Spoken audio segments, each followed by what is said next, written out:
like San Francisco, Sydney, Australia, is known around the world for its iconic landmarks, the famous views that come with them. And if you want to spend some time outside, especially this time of year, it's a vacation that should be on your wish list. Our travel enthusiast Dana Redman joins me now with more on Sydney, and it sounds like a fantastic place. It's one of those places you can go back to again and again and find something new. Very similar to San Francisco. There's always changes, always great things to see. But if you're a first timer, there are definitely some must-dos. All right, so let's get going. Yeah. We're going to go for a bike ride. Okay, because good way to start. I'm a big fan of bike rides. Well, especially when you have a view like this. Go figure, you know? They're a great way to get the lay of the land, especially when you're talking about a busier city. Right. They're also a great way if you're coming off of a fairly long flight, which for us, Sydney is a long flight. Sure There's is. no doubting that. It'll help battle jet lag that first day. Oh, good idea. But you're going to get these views, and you're going to get to neighborhoods that you might not have made it to on your own. They're going to give you a perspective on where you want to go back to. I went out with a company called Bondi Bike Tours. They offer two great kind of introductory tours. One's about 2 hours long, one's about 4 hours long. So it depends on how much energy you think you're going to have. But yeah, you're going to go riding through fountains. You're going to go riding across the famous bridge. They're going to introduce you to a lot of those neighborhoods that you might not have stumbled to on your own. And they're going to keep you moving. Yeah, and it's a great way to see it because it's a nice leisurely pace. Absolutely. You're not rushing through. Nobody has to be a pro cycler to do this. Okay, let's get onto the water because you're going to get more views as well. And Sydney is known for that beautiful harbor and those beautiful views. It's so simple because of their ferry system. Very similar to our ferry system, but more extensive.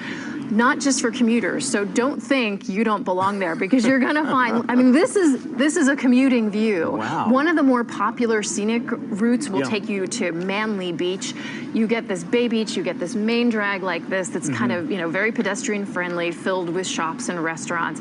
But then this is the beach that's waiting on the other side. And who's ever heard of Bondi Beach? That's not the beach that I hadn't heard of it. Exactly. So this is a Sunday on their fall. So I was there late March. This was a fall day. So busier on a weekday, not quite as busy, but again, an absolutely stunning beach, great scenery to get you there. So that's Bondi Beach. Okay, keep that in mind. All right. Exactly. Okay, so there's this other famous beach. Okay, let's talk about Bondi. You're gonna go, you're gonna wanna hang out.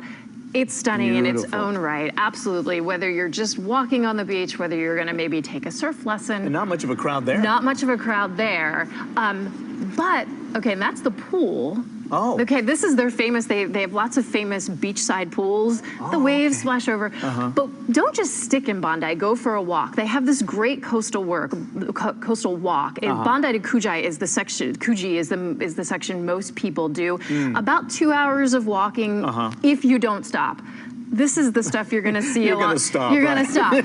My best advice to you, have your bathing suit on. Underneath of whatever you're wearing, you're going to find these hidden little pools. You're going to walk and turn a corner and all of a sudden, oh, look at that stunning stretch of beach. Yet another one. Somewhat reminiscent of our kind of Big Sur. Yes, definitely. But really warm. Really warm. You can actually get in the water here. Get in the water. You're going to be coating yourself in sunscreen. Again, this was late March when I was there. Which is their fall. Which is their fall. Okay. Come with shorts. You're going to need them. Put your bathing suit on underneath. You're going to love it. That's a beautiful walk. It's a beautiful walk. And even this time of year, I Googled just to be sure, average high is 62 degrees. This is their wind. Yeah, exactly. Okay, we haven't really seen that famous Sydney bridge, the Harbour, the Opera House yet. The Opera House? Yeah, let's take a look. Okay, there it is. You can see this in all sorts of ways through the city. It's iconic, It's iconic. But let's add some more steps and let's stay outside because we're going to climb the bridge. Oh, you can actually do that? You can actually do that. Okay, climbing the Sydney Harbour Bridge before you think I'm absolutely crazy because it is only 1,332. Oh, that's it. Yeah, but I'm really not crazy. It's really a very gentle climb. And I know everyone is sitting there drinking their coffee going, yeah, okay, Dana. You're moving at a slow rate. It looks like it, You are stopping, you are taking in all of the amazing views. You are looking at that stunning opera house. When you're climbing, you're wearing headsets that fit over if you have earrings. A lot of folks will not want to look down. No, they won't want to look down. You wear headsets, so the guide that you have, even if there are 3 people ahead of you, you're hearing loud and clear. So you're really in the moment of where you're going. On my tour, there was an 8-year-old boy whose sneakers lit up every step of the way. He was right in front of me. Yeah, I've seen those. Exactly. It's not as intimidating as you think it is. If it's too much adrenaline, don't worry. You can take in the views from other spots. The pylon has a great view. Okay. Well, thank you for the introductions. I want to go. I'm sure you do too. Get your steps in. Yeah. Get your steps in. We'll be right back.